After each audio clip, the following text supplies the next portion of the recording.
아멘. 하나님 말씀 보도록 하겠습니다. 고린도전서 2장 1절에서 8절. 제가 가진 성경은 264페이지에 있습니다. 고린도전서 2장 1절부터 8절의 말씀을 봉독하겠습니다. 형제들아, 내가 너희에게 나아가 하나님의 증거를 전할 때에 말과 지혜의 아름다운 것으로 아니하였나니 내가 너희 중에서 예수 그리스도와 그가 십자가에 못 박히신 것 외에는 아무것도 알지 아니하기로 작정하였음이라. 내가 너희 가운데 거할 때에 약하고 두려워하고 심히 떨었노라. 내 말과 내 전도함이 설득력 있는 지혜의 말로 하지 아니하고 다만 성령의 나타나심과 능력으로 하여 너희 믿음이 사람의 지혜에 있지 아니하고 다만 하나님의 능력에 있게 하려 하였노라. 그러나 우리가 온전한 자들 중에서는 지혜를 말하노니 이는 이 세상의 지혜가 아니요 또 이 세상에서 없어질 통치자들의 지혜도 아니요 오직 은밀한 가운데 있는 하나님의 지혜를 말하는 것으로서 곧 감추어졌던 것인데 하나님이 우리의 영광을 위하여 만세전에 미리 정하신 것이라. 이 지혜는 이 세대의 통치자들이 한 사람도 알지 못하였나니 만일 알았더라면 영광의 주를 십자가에 못 박지 아니하였으리라. 아멘. 그리스도의 십자가라고 하는 제목 가지고 말씀 증거하겠습니다. 여러분, 교회에 다니면서 교회 생활을 하면서 교회에 실망한 경험들이 다 있으실 것입니다. 얼만큼 무엇 때문에 그렇게 실망하였는지는 다 여러분들의 그 사연이 있으실 텐데요. 그 실망과 좌절의 정도가 우리는 교회에 대한 우리의 어떤 평가 또 가치를 결정하기도 합니다. 하지만 분명한 것은 우리의 실망한 경험들에 의해서 교회의 가치가 결정되어지는 것이 아닙니다. 바로 교회의 머리가 되시는 예수님을 통하여 그 교회의 가치가 있는 것입니다. 신실하신 하나님의 역사, 신실한 하나님의 교회를 향한 은혜와 긍휼과 사랑에 쏟아 부어 주신, 그리고 교회의 머리가 되시는 그리스도로 말미암아 교회가 가치가 있는 것입니다. 우리의 눈에 보기에 우리의 경험상 어리고 부족하고 연약한 교회의 모습 때문에 교회의 가치를 폄하하거나 혹은 기대를 덜 하거나 하는 일은 없기를 바라며 오늘 본문의 말씀을 보고 싶습니다. 사실 고린도 교회는 어쩌면 우리가 한 번도 가보지 않은 지역일 수가 있겠죠. 2000년 전 이방인 땅에 세워진 고린도 교회에 대한 우리 교회의 선입견은 그 문제 많은 교회, 그 교회 때문에 그리스도께서 많이 어려움을 당한 교회라고 말할 수 있을 것 같아요. 반면 교사 같은 교회입니다. 지도자를 중심으로 파당이 형성되고 음행과 소송이 난무하며 교회에 대한 의심의 눈초리에서 나올 수 있는 수많은 질문들이 교회를 얼마든지 약하게 하는 그런 문제 많은 교회였습니다. 바울은 이 소식을 3차 전도 여행 중 에베소에서 듣게 돼요. 그래서 교회를 세우기 위한 중요한 메시지를 담아 그들의 질문에 대하여 답변하면서 오늘 본문의 말씀을 적고 있는 것이죠. 중요한 메시지들이 참 많이 있습니다만 그 중에 첫 메시지는 교회는 너희들이 보는 사고치는 인간들의 교회가 아니라 바로 하나님의 교회라고 하는 점이었습니다. 교회가 하나님의 교회다 라고 하는 것이 우리들에게 어떤 메시지를 전달해 줍니까? 하나님께서 시작하신, 하나님께서 다스리시는, 하나님께서 돌보시는, 하나님께서 끝까지 책임지시는 그런 의미가 하나님의 교회라고 하는 것의 의미입니다. 더 나아가 우리는 우리의 인생과 심령 속에 예수 그리스도를 품고 살아간 아담의 제자가 아니고요, 예수의 제자로 살아가는 구별된 자들, 구별되었다는 것을 성경에서는 거룩하다라고 말합니다. 교회는 거룩한 성도의 모임입니다. 더 나아가 교회는 주님께 나아가는 곳입니다. 주님께 나아가서 뭐 합니까? 주님을 부르는 것이죠. 주님께 우리의 연약한 인생, 깨어진 세상, 이것을 맡기는 공동체이죠. 그러기에 고린도 교회에는 문제가 많이 있었습니다만 사도 바울은 고린도 교회를 향하여 수많은 소망의 메시지를 담아 그들을 위로하며 교회를 세우고 있는 것들을 보게 됩니다. 어떤 면에서 교회가 문제투성이인 것은 당연하지요. 왜냐하면 성자들이 교회에 오는 것이 아닙니다. 똑같은 고린도의 지역에 있는 사람들이 복음을 듣고 믿음이 생겨서 모이게 된 사람들 아닌가요? 우리는 가끔 천사들만 교회 다닌다고 착각할 때가 많이 있습니다. 우리의 부족한 것을 합리화하려고 하는 것이 아니라 우리의 출발점이 그렇다라고 하는 것을 여러분들에게 말씀을 드리는 것입니다. 우리 아이들이 처음 태어나면 다 자기 앞가림 스스로는 하지 못합니다. 하지만 수많은 형제 자매들의 그리고 부모님들의 돌봄이 있었기에 우리가 자라가는 것이죠. 우리가 자라가지 않는다라고 한다면 우리는 계속해서 일거리들을 만들 것입니다. 일거리들이 생겼는데도 일거리들을 감당할 만한 어른들이 없다면 교회는 계속해서 어려움을 겪겠죠. 하지만 그럼에도 불구하고 교회의 가치는, 교회의 중요성은, 교회의 역사는 인생들에게 달린 것이 아니라 하나님의 교회라고 하는 것을 잊지 마시기를 바랍니다. 그래서 사도 바울은 이 문제투성이의 교회의 근본적인 문제를 다루면서 그리스도의 십자가를 꺼내오고 있습니다. 여러분들은 그리스도의 십자가를 잘 알고 계시나요? 존 스타트 목사님은 그리스도의 십자가라고 하는 책을 아주 두껍게 적었습니다. 그 서론에 이렇게 말하죠. 참 이상하다. 왜 기독교는 그 흉측한 섬뜩한 사형 도구를 기독교의 심볼로 삼는 것일까? 그러니 그리스도의 십자가는 보통 사람들의 상식선에서는 이 세상의 가치를 가지고는 앞뒤가 맞지 않는 무능력한 결정체인 십자가, 그것을 깨닫게 된다면 우리는 그리스도의 사람들이 맞는 것입니다. 고린도전서 2장 12절의 말씀이죠. 우리가 세상의 영을 받지 아니하고 하나님께로 온 영을 받았으니 이는 우리로 하여금 하나님께서 우리에게 은혜로 주신 것들을 알게 하려 하심이라고 말씀하셨습니다. 이 세상의 영으로는, 이 세상의 지혜로는, 이 세상의 어떤 사람, 어떤 것들로도 이 그리스도의 십자가를 이해할 수 없습니다. 하지만 우리가 만약에 그리스도의 십자가를 이해한다면, 그리고 그리스도의 십자가의 깊이와 높이와 넓이와 크기에 대하여 점점 자라가는 자라고 한다면 틀림없이 하나님의 영, 성령의 역사인 줄 믿습니다. 여러분, 사람들마다 다 이 그리스도의 십자가의 사이즈가 다 달라요. 예수를 믿었다고 다 똑같은 그리스도의 십자가를 가지고 있는 게 아닙니다. 그래서요, 우리가 이렇게 성찬식을 통하여 그리스도 예수의 십자가를 더 깊이 있게 묵상하게 되며, 인간이 얼마나 내가 생각한 것보다 철저하게 구제불능의 인생이며 세상을 망가뜨리는지를 이 그리스도의 십자가를 통해서 더 절실하게 깨닫게 되는 것입니다.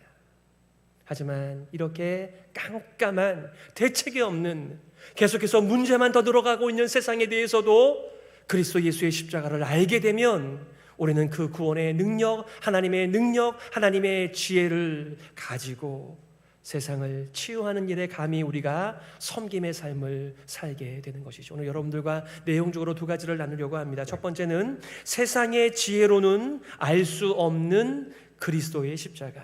두 번째는 하늘의 지혜로만 알 수 있는 그리스도의 십자가입니다. 첫 번째는 세상의 지혜로는 결코 알 수 없는 그리스도의 십자가입니다. 오늘 1절과 4절 상반절입니다. 형제들아, 내가 너희에게 나아가 하나님의 증거를 전할 때에, 여기서 너희에게 나아간다라고 하는 것은 AD 한 51년경이었죠. 2차 전도 여행 때 원래는 에베소에서 사역하고 싶었어요. 그런데 이 꿈에 마게도냐의 환상을 보게 되고 그가 유럽의 첫 성인 빌립보로 들어가게 돼서 고린도까지 이르게 되죠. 바로 그때를 얘기하는 것입니다. 그때 하나님의 증거를 전할 때에 말과 지혜의 아름다운 것으로 아니하였나니 내 말과 내 전도함이 설득력 있는 지혜의 말로 하지 아니하고, 이렇게 말합니다. 오늘 본문의 말씀에서만 지혜라는 말이 8번 나옵니다. 5번은 하늘의 지혜와 구별된 이 세상의 지혜를 가리키되 사용하는 지혜이고요. 세 가지가 하늘의 지혜, 하나님의 능력인 지혜로 사용이 되고 있습니다. 똑같은 지혜이지만 똑같은 지혜가 아닙니다. 우리 모두는 다 지혜가 부족하다라고 생각해요. 지혜는 많으면 많을수록 좋다라는 생각을 합니다. 그래서 심지어 우리 자녀들의 이름도 지혜라고 우리가 짓기도 합니다. 우리는 지혜가 부족한 사람들입니다. 그러나 그런 세상의 일반적인 지혜를 가리키고 있지 않습니다. 특별히 고린도전서 1장 21절에 이렇게 말하죠. 유대인은 표적을 구하고 헬라인은 지혜를 찾으나 우리는 십자가에 못 박힌 그리스도를 전하니 유대인에게는 그리스도의 십자가가 거리끼는 것이요 이방인에게는 미련한 것이다. 이렇게 말을 하고 있습니다. 그러니까 이스라엘 백성들은 하나님의 커다란 표적을 많이 경험한 민족입니다. 여러분, 애굽에서 400년 동안 포로 생활을 할 때 하나님께서 놀라운 기적 같은 표적을 통하여 10가지의 심판을 통하여 재앙을 통하여 그들을 뽑아내셨습니다. 광야에서 40년 동안 그들이 생활하였습니다만 그래 농사짓지 않았어요. 하지만 하늘의 만나를 통해서 그들이 날마다 하나님의 표적을 경험한 사람들이었습니다. 헤어지지 않는 의복과 헤어지지 않는 신발을 통하여 그들이 40년을 그렇게 살았습니다. 그리고 약속의 땅에 이르렀습니다. 끊임없이 하나님께서는 표적을 통하여 그들에게 하늘의 소식을 전해 주었습니다. 그러니까 그들은 늘 표적을 구하는 사람들의 대표입니다. 또 반면에 헬라인들은 무엇이었습니까? 여러분, 우리가 철학을 공부한다 그러면 골치 아파 이렇게 얘기하지 않습니까?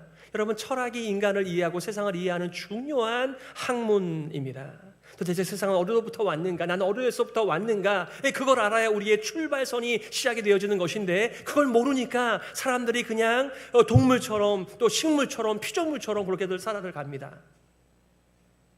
그런데 그 철학자들이 다 이 그리스에서 쟁쟁한 신학자들이 그 철학자들이 다 나오지 않았나요? 그러니까 그들에게서 말하는 지혜는 자기네들은 지혜가 있다, 세상의 이치를 깨닫고 있다라고 말하는 그 당시에 통용되는 세상의 가치관, 바로 그것을 우리는 여기서 말하는 지혜라고 이해할 수 있겠죠. 오늘날은 사람들이 어떤 지혜를 발동합니까? 세상을 살아가는 처세술, 물론 지혜이죠. 우리가 공부한 우리의 전공들, 우리의 지혜들입니다. 우리가 수많은 경험들로 축적된 이 수많은 경험들과 지식들이 우리의 지혜입니다. 오늘날은 과학 만능주의 또 금전 만능주의 시대를 살아가면서 우리는 돈 버는 것이야말로 가장 최고의 지혜라고 생각을 하며 살아갑니다. 그리고 과학을 맹신하기도 하죠. 그래서 성경에 나오는 이 초자연적인 역사들을 오늘날의 이성의 잣대를 가지고 판단을 하면서 하나님을 믿지 못하는 세상을 만나기도 합니다. 유대인들의 종교성이나 헬라인들의 뛰어난 언변과 이성, 이런 것들을 다 싸잡아서 오늘 성경은 세상의 지혜이다, 그런 것들이 우리들의 삶 가운데 필요하지만 하나님을 전제하지 않은 세상 속에서는 너무나 소중한 것들이고 중요한 것들이지만은 하나님을 아는 일에 있어서는 그것이 아무짝에도 역할을 하지 못하는 것. 그래서 세상의 지혜를 하나님의 지혜와 구별하고 있는 것입니다.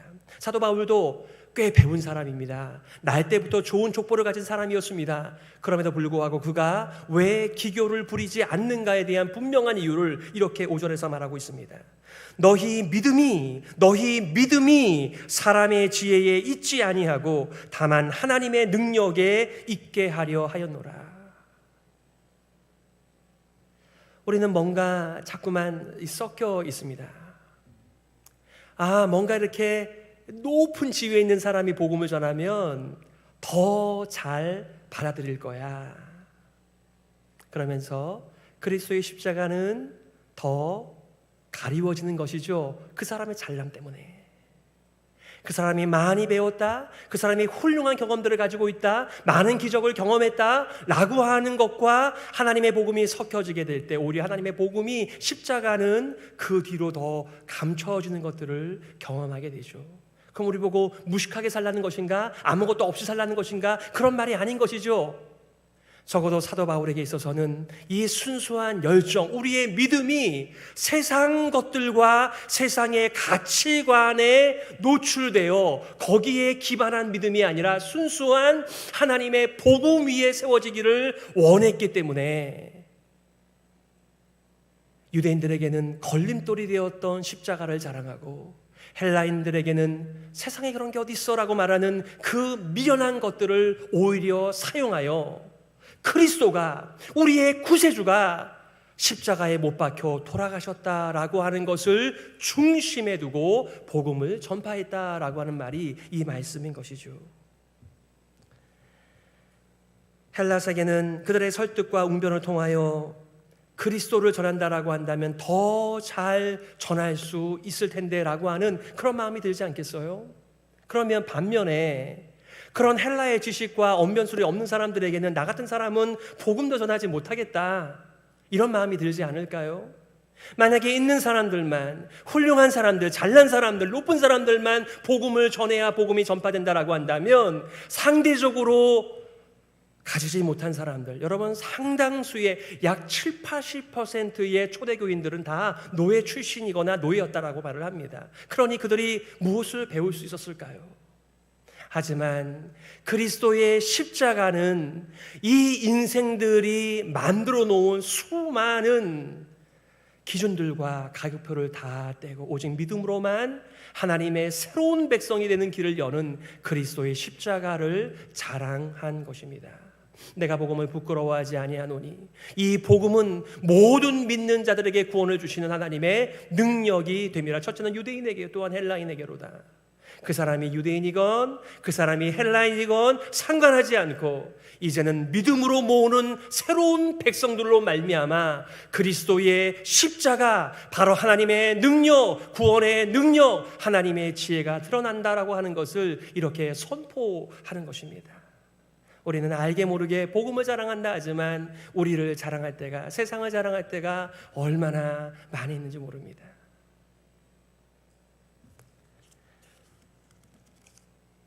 인간의 지혜와 인간의 설득과 인간의 외모와 업적과 가문에 우리의 믿음과 관심사가 쏠리지 않도록 경계하고 있는 사도 바울의 마음 가운데는 진정으로 그리스도의 십자가가 새겨진 인생이었습니다. 2장 8절에 이 지혜는 이 세대의 통치자들이 한 사람도 알지 못하였나니 만일 알았더라면 영광의 주를 십자가에 못 박지 아니하였으리라. 오늘날도 우리는 높은 지위에 있는 어떤 리더십을 발휘하는 사람들을 우리보다 더 낮게, 더 귀하게 생각을 합니다. 하지만 예수님 당시에 지도자의 역할을 감당했던 바리새파 사람들, 사두개파 사람들, 에세네파 사람들, 또 헤롯 당원들, 그리고 로마의 통치자들 단 한 사람도 이 그리스도의 영광의 십자가를 알지 못했기 때문에 그 영광의 주를 십자가에 못 박았다라고 말하며 오히려 하나님께서는 그들의 잘못된 일을 통해서라도 인생들을 구원하시는 하나님의 지혜가 그리스도의 십자가에 녹아져 있다라고 하는 놀라운 하나님의 사랑과 은혜의 깊이와 높이를 말씀하고 있는 것입니다. 성경에 보니까 이렇게 말해요. 헤롯과 빌라도가 전에는 원수였으나 당일에 서로 친구가 됐다. 이게 세상입니다. 우리가 서로 사이가 좋아도 마음이 하나가 되는 것이 쉽지 않습니다. 그런데 원수라고 하면 더 말할 것도 없겠죠. 그런데 그들이 예수를 죽이는 일에 있어서는 그날 친구가 됐다. 또 이렇게 성경은 말합니다. 바리새인들이 나가서 곧 헤롯 당과 함께 어떻게 하여 예수를 죽일까 의논하니라. 헤롯 당과 바리새인도 철천지 원수죠.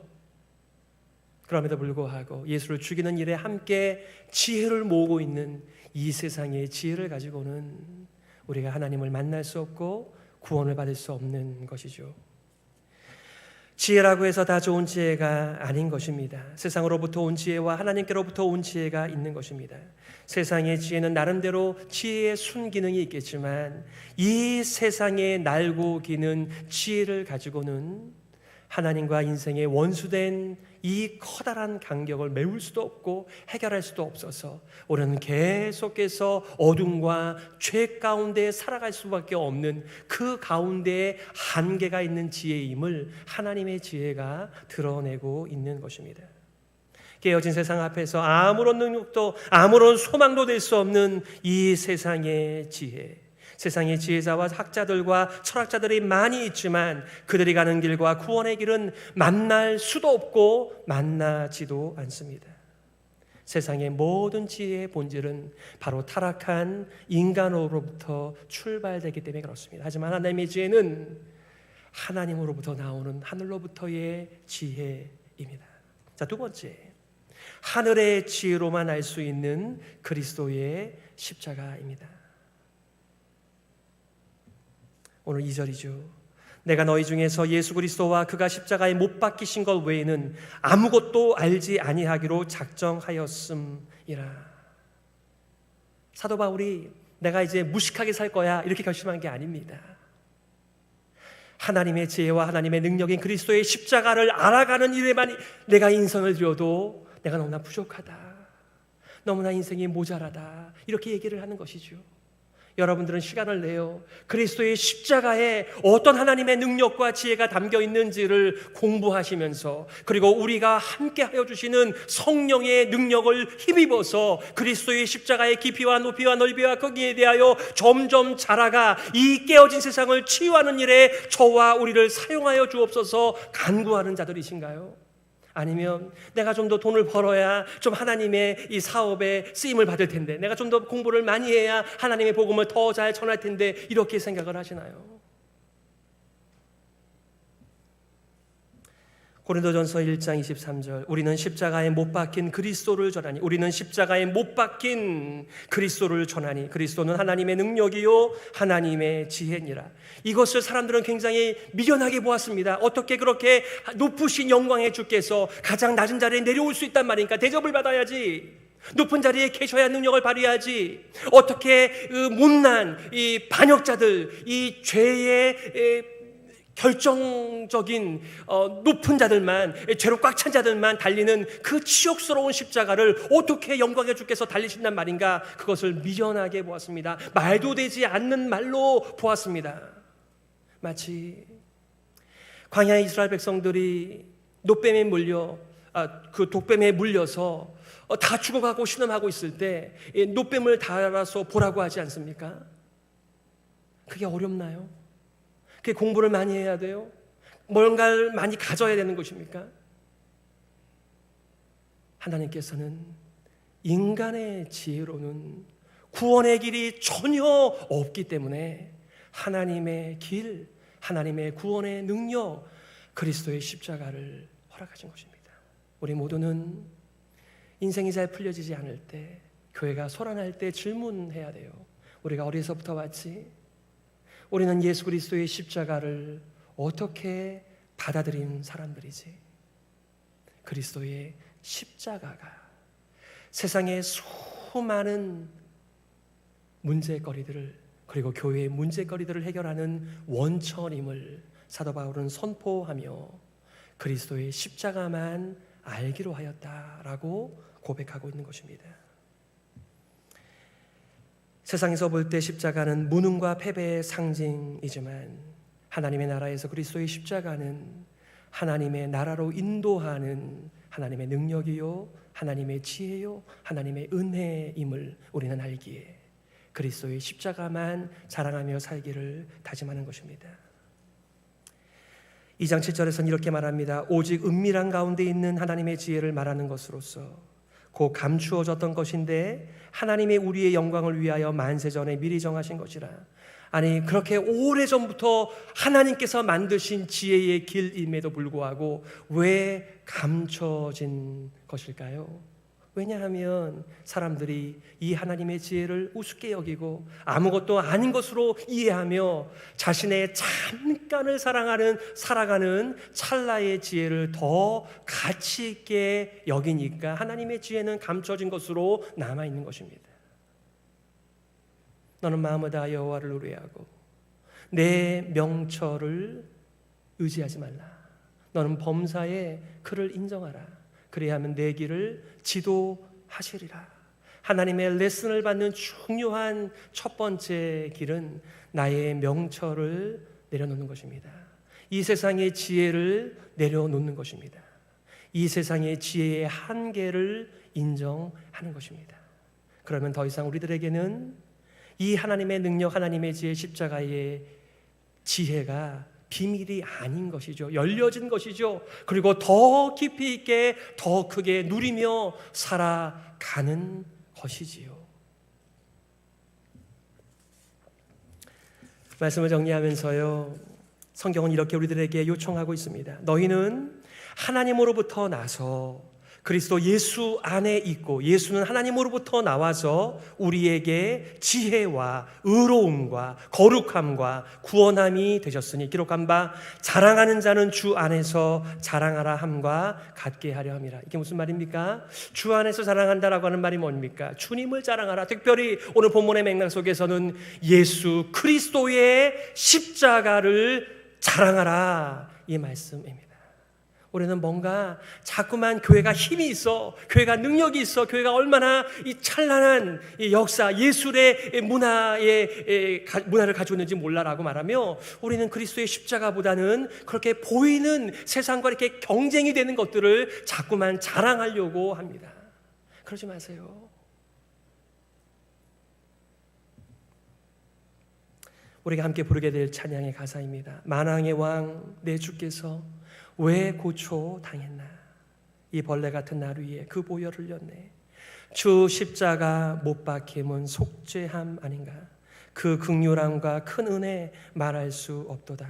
십자가 십자가 내가 처음 볼 때에 나의 맘에 큰 고통 사라져. 오늘 믿고서 내 눈 밝았네. 참 내 기쁨 영원하도다. 하나님의 지혜는 하나님의 복음, 하나님의 도입니다. 그 흉측한 사형도구 그리스도의 십자가를 통하여 구원하실 줄 이 세상이 어떻게 알았겠습니까? 그래서 십자가가 하나님의 지혜고 하나님의 능력입니다. 이 십자가의 도를 통해서만이 하나님을 떠난 세상이 얼마나 깨어져 있고 구제의 불능인지를 알아차리는 눈이 벗겨지는 것이죠. 복음은 죄인을 하나님의 진노로부터 건져낼 뿐만 아니라 하나님 안에서 온전한 회복으로 살아가도록 우리를 인도하는 살아있는 하나님의 지혜요 능력인 줄 믿습니다. 세상의 지혜는 인간을 계속 죄 가운데 머물게 하는, 불화하게 하는 지혜이지만 하늘의 지혜는 인간을 죄에서 건져내며 하나님의 화평을 가져오는, 세상을 치유하는 십자가의 도인 것이죠. 사랑하는 성도 여러분, 그리스도의 십자가의 도를 가지고 주님의 몸된 교회와 세상을 화평케 하는 일에 쓰임받는 여러분 모두가 되시기를 예수 그리스도의 이름으로 축복합니다. 아멘. 이 시간의 말씀을 기억하면서 우리가 이렇게 기도했으면 좋겠습니다.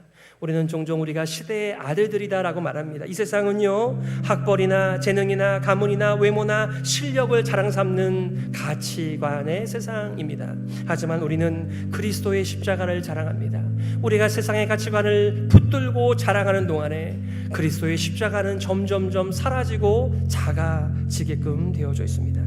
우리의 자랑이 하나님 앞에서 무엇인지를 점검하면서 하나님의 십자가, 그리스도의 십자가로 가득해지는 나와 우리가 되게 하여 주옵소서. 우리 말씀을 기억하면서요, 함께 기도하며 나아가겠습니다.